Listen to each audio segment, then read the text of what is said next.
Hello, algebra students. This is your lesson on slope of a line. We have a little bit of review of slope, and hopefully we have a little bit of something new for you. What you need for this lesson is a pencil, and you should have your Unit 4 Lesson 1 slope notes with you as well. What we intend to cover today, our learning objectives, are number 1, understand that the slope formula measures the ratio of vertical change, that's the rise, over the horizontal change, that's the run. You guys are familiar with rise over run for slope, and that's all we're going to talk about today. Secondly, we're going to find the slope of a line in the coordinate plane given 2 points, and we'll also find the slope of vertical and horizontal lines. So let's get started. I want you to take a moment and think about these 3 pictures, and I want you to reflect on which slope is steeper. That's pretty obvious. But then I want you to think about why. What is it that makes that one slope steeper than another slope? So pause the video now for a moment and think about that question, and then unpause and come back and check. All right, how'd you do? So most of you probably picked this slope being the steepest slope, and maybe you picked this one as being the least steep. And what makes it so? Well, we have this vertical drop here over this very short horizontal distance. So the fact that we have a vertical drop over a short horizontal distance makes this slope very steep. And for this slope with a little girl skiing, we have a pretty short vertical drop over a very long horizontal distance. And here it's sort of medium. We have a medium vertical drop over kind of a medium horizontal change. So let's get a little bit more formal about what is slope. So slope is the ratio of vertical change, the rise, to the horizontal change between any 2 points on a line.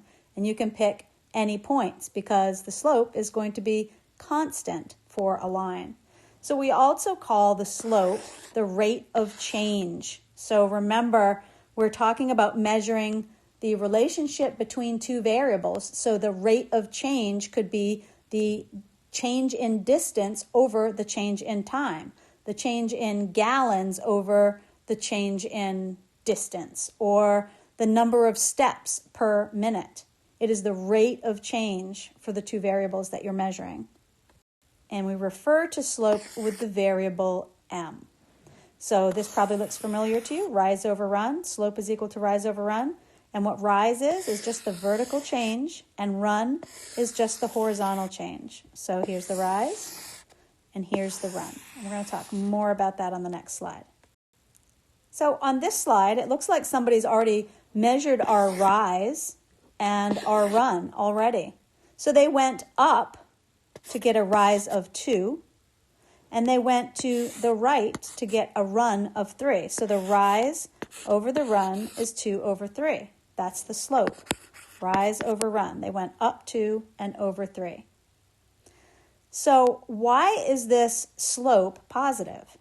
Well, you could look at that a couple of different ways. When we talk about the ratio of rise over run, and we have a positive rise over a positive run, we know that our ratio is a positive number, a positive 2/3. Another way you could look at this is that this slope, when reading from left to right, this line is sloping upward. So we know that that's a positive slope. We have one more question here. The last question is there another way to find the same slope? Right? The slope of this line isn't going to change, but is there another way to find it other than going up 2 and to the right 3? Well, what if instead of starting at this point and counting to this point, what if I went the other way? What if I started at this point and counted to this point? Well, then I would have a run which is going to the left, right? And a leftward movement on the x-axis points toward all the negative numbers. So that's a -3 run. And my rise would be going from here down 2. And remember, on the y-axis, when we go down, we're going toward the negative numbers. So that's also a a negative movement. So our rise is a -2. So what happened? Did I just change the value of our slope? What is the value of -2 over -3? Or, put another way, what is a negative number divided by a negative number? And we know the answer to that is positive. So if I were to simplify this ratio, this fraction, I would get slope is equal to a positive 2/3. And that was the same thing that we found when we measured the slope the other way, when we went up 2 and to the right 3. So we found that that rise over run, rise of positive 2 over a run of positive 3, gave us a positive 2/3 slope. And we also found that when we did it this way, we had a -2 rise over a -3 run. But that also gave us the same positive 2/3 slope. Let's look at another example. Here's an example of negative slope. And it looks like the people who created this graph showed us a negative rise, or a -2 rise, and a positive 1 run. All right? Remember, down is a negative movement, and to the right is a positive movement. So our slope here is -2 over 1. A negative divided by a positive is still a negative. So to simplify this slope, we have -2. And again, it's negative because of the rules of division by positive and negative integers, but also because if we read this graph from left to right, this line is sloping down. So we know this is a negative slope. Is there another way to calculate this slope? So we started with this point and counted to this point. What if we went the other way? Well, let's try. Okay, so if we start here and go up 2, our slope is equal to a positive 2 rise, then we would have to go to the left 1 to get back to our other point. And we know that going to the left on the x-axis is a negative movement. So that's positive 2 over -1. A positive divided by a negative is going to simplify to a negative number. So our slope again is -2. So there are two different ways that we can get that slope of -2, right? We can divide a negative by a positive, or we can divide a positive by a negative. So I want you to stop for a moment and record the last two pieces of information in your notes. On the y-axis, what is a positive movement? Do we go up or down on the y-axis for a positive movement? And what is a negative movement? And the same thing on the x-axis. What describes a positive movement and a negative movement? And then below that, it says positive and negative slope. What combinations of rise and run make a positive slope? So on the previous slide, we showed two different combinations of rise and run that made a positive slope. And the next question is, what combinations of rise and run make a negative slope? And again, we showed two different combinations that made a negative slope. So I want you to reflect on that and get that down in your notes. And let's move on to finding the slope from a graph. So here we have a graph, and we've shown two integer points to make finding the slope a little bit easier. And I posed the question, what is the vertical change here? Or what is the rise? And you can see that to go from this point to this point, we need to rise up 3. So our rise is equal to 3. And now to continue finding slope, we need to find the run. So we can see here that the run is a positive 4. So our rise over our run is 3 over 4. So our slope is 3/4. And I'm going to go ahead and do the next couple examples pretty quickly because this is all review for you guys. So here I can see that this is a good solid integer point, and so is this. So I'm going to count my rise. I'm going up 2. That's positive 2 over 1, 2, 3, 4. So my run is a positive 4. And I can divide a 2 out of both my numerator and denominator and simplify my slope to be 1/2. Let's look at the next one. Looks like I've got a good solid point here and right at the origin. So again, my rise is -1, 2, 3, -3. Let's put the m in there. Slope is equal to -3 over my run. I'm going to the right. That's a positive 1. So -3 divided by positive 1 is just equal to -3. And again, you can see if I read this line from left to right, it is sloping down. So my negative slope is correct. This line has a negative slope. Okay, so what are we really doing when we're counting rise over run on a graph? Well, what we're actually doing is finding the change in the y values on our graph. The change in the y values is equal to the rise. Let's go back and look. So when I found the rise from here down to here, I was really taking the difference of my y value here of 0 and my y value here of 3. 0 minus 3 is equal to negative 3. And I was also calculating my run by taking my x value here, which is 0, and subtracting my x value here, which is negative 1. So minus negative 1. 0 minus negative 1 is positive 1. So I have negative 3 over positive 1, which gives us the negative 3 slope. So what we're really doing when we're counting out those grid squares on a graph is we're taking the difference of the y values to find the rise and the difference of the x values to find the run. And this gives us our slope formula, y sub 2 minus y sub 1 over x sub 2 minus x sub 1.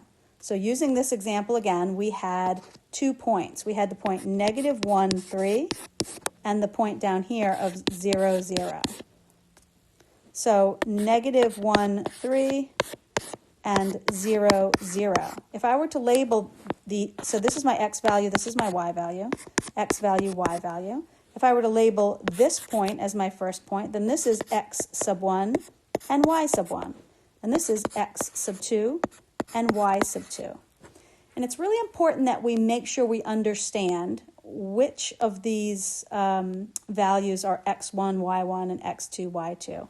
Because the order really matters. If you start with the second ordered pair and subtract the y value of the first ordered pair, when you find your run in the denominator, you need to go in that same order. So you need to start with the second x value because you started with the second y value and subtract the first x value. So let's plug that last example from the graph into this slope formula and see how it works in exactly the same way. So if slope is equal to y sub 2 minus y sub 1, here's my y sub 2, right? It's 0, minus y sub 1 is 3, over x sub 2 is 0, minus x sub 1, which is negative 1. So that'll give us a negative 3 over a positive 1. For a final slope of positive 3. That's a negative 3. A negative divided by a positive. So that's it. That's the only new thing that we're really learning in this lesson is the slope formula. Y sub 2 minus y sub 1, which gives us the rise, over x sub 2 minus x sub 1, which gives us the run. So let's try some examples. We have 2 points here and we want to find the slope. So let's write down our slope formula. Y sub 2 minus y sub 1 over x sub 2 minus x sub 1. Let's make this point 2 and this point 1. So y sub 2 is 5 minus y sub 1, which is also 5, over the change in our x values. Remember, we started with the second y value, so we have to start with the second x value. Otherwise, we'll get the wrong sign for our slope. So that's x sub 2 minus x sub 1. So minus negative 4. Make sure you're putting that in parentheses and getting that sign in there. So we've got 5 minus 5 is 0. And 2 minus negative 4, add the opposite. That's the same as 2 plus 4. So we have 0 over 6. Well, I didn't really need to even calculate that 6 because if I have 0 in the numerator, then the entire fraction will be equal to 0. So my slope in this case is 0. Remember, on the coordinate plane, that's going to be a horizontal line with no slope. We have 0 rise and all run. Let's try another one. Okay, so we want to find the slope of the line that passes through these 2 points. Let's write out our slope formula. Y sub 2 minus y sub 1 over x sub 2 minus x sub 1. And again, we'll make this point 2 and this point 1. So I want to take the difference of my y values. So that is going to be negative 3 minus 7. and then in the same order, the difference of my x values. That'll be -5 minus -5. So that's going to give us, if I add the opposite here, that's -10, and add the opposite here, that's 0. Uh-oh. I know that division by 0 is an undefined operation. So in this case, we have a slope that is undefined. All right, and on the coordinate plane, what that looks like is a vertical line with undefined slope. If it's difficult for you to remember which slope is 0 and which slope is undefined, if you have a line like this, you can say, well, let me pick 2 points on this line, any 2 points. How much rise do I have between these 2 points? Well, if in this case I would have a rise of 3, and how much run do I have? How much left and right movement is happening between these 2 points? None. 0. So you can see here, if you remember that division by 0 is an undefined operation, you can see here that your slope is undefined. If I clean this up a little bit and show you, as in our previous example, a horizontal line, you can do the same thing. So if you pick any 2 points and ask yourself, what is my rise and what is my run? What is my rise between these 2 points? It doesn't go up or down at all, does it? So it's 0 over something. Let's say that the run here is 2. It doesn't matter what it is, because as soon as I have a 0 in the numerator, I know that my fraction will simplify to be 0. So a horizontal line has a slope of 0. And a vertical line, all right, so let's write this here. Horizontal, slope of 0. Vertical, undefined slope. Okay, we've got an honors level problem coming up. We're still just trying to find the slope from 2 points, and we're still just using the slope formula, which is y sub 2 minus y sub 1 over x sub 2 minus x sub 1. Pause the video and see if you can do this honors level problem, and come back and check your work. Okay, time to check your work. We needed to get some like denominators in both our numerator and denominator fractions, and then we needed to simplify, and my final answer was that the slope is equal to -9/16. And now let's look at the slope formula using function notation. So I want you to think for a moment about how this information gives us 2 points. Pause the video and write down the 2 points that are represented with this function notation. Okay, so here are the x and y ordered pairs. So now that we see this, we can just plug this information into the slope formula and find the slope. So pause the video again and come back and check your work. Okay, so you should have gotten the slope is equal to -5/4. If you didn't get that, pause the video and check your work against mine. And now we're going to look at a slightly different application of the slope formula. So we're going to find the missing coordinate. If we're given that the slope is equal to -4, and 2 points on the line are 2, 3, and another point with a missing value we'll call r, how can we find that missing value? Well, we've already got the slope, and we know that the slope formula is equal to y sub 2 minus y sub 1 over x sub 2 minus x sub 1. So there's only one thing missing, and it's one of those y values. So we can plug in everything else and solve for that missing y value. So we're going to plug in -4 for m. And we're going to plug in, actually this is going to be our second point, so that r value will be our y2. So r minus y sub 1, which is 3, over x sub 2 minus x sub 1. Okay, so I have -4 equals r minus 3 over -1. Remember that -4 is like a -4 over 1, so I can cross multiply here, and I'll get +4, -4 times -1 is +4, is equal to 1 times r minus 3, which is just r minus 3. If I add 3 to both sides, I'll have r is equal to 7. So just like in any of the other formulas we use, if there's only one missing value, we can plug in all of the other given values and solve for the one missing value. So in this case, we have 2 points, 2, 3, and 1, 7. And if you were to put those back into the slope formula, you would in fact find that they give you a slope of -4. So let's do that real quickly. The slope is equal to y sub 2 minus y sub 1 over x sub 2 minus x sub 1. And that gives us a positive 4 over a negative 1, which in fact is equal to negative 4.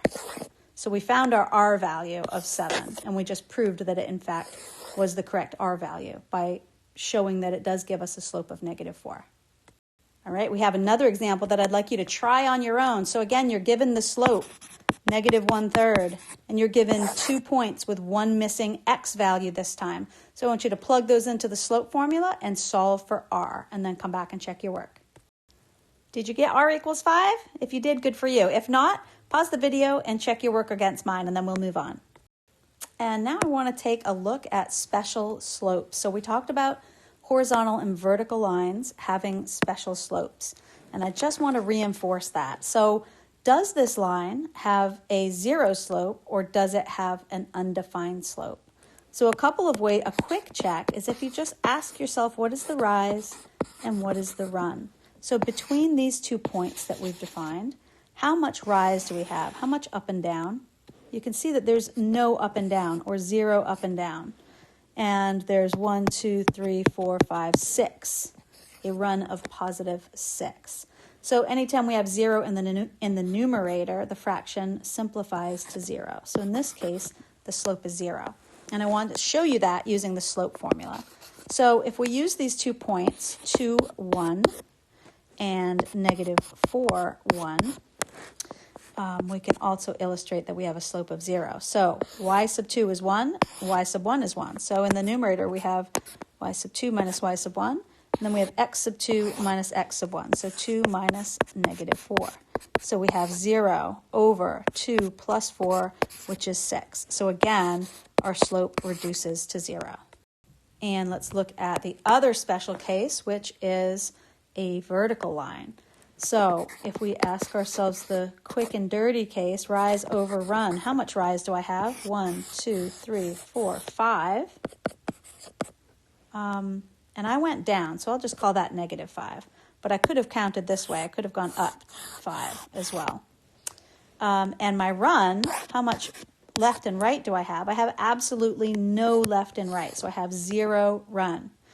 So remember, division by 0 is an undefined operation. So in this case, our slope is undefined.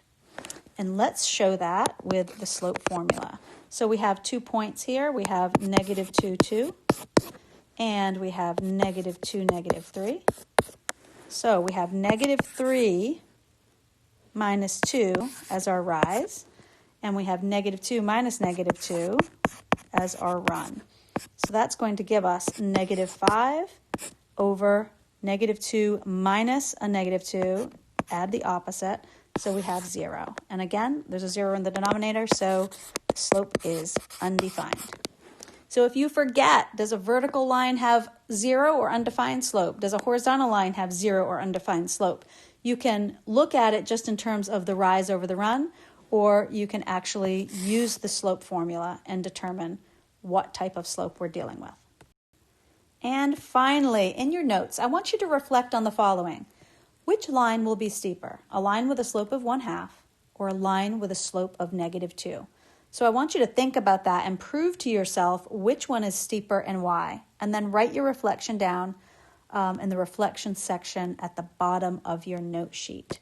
And for homework, IXL, Algebra 1 skill S4. That's in addition to tonight's video and notes. And then in academic enrichment the following day, you'll be doing skill S5. That's it for today, and I will see you all in class.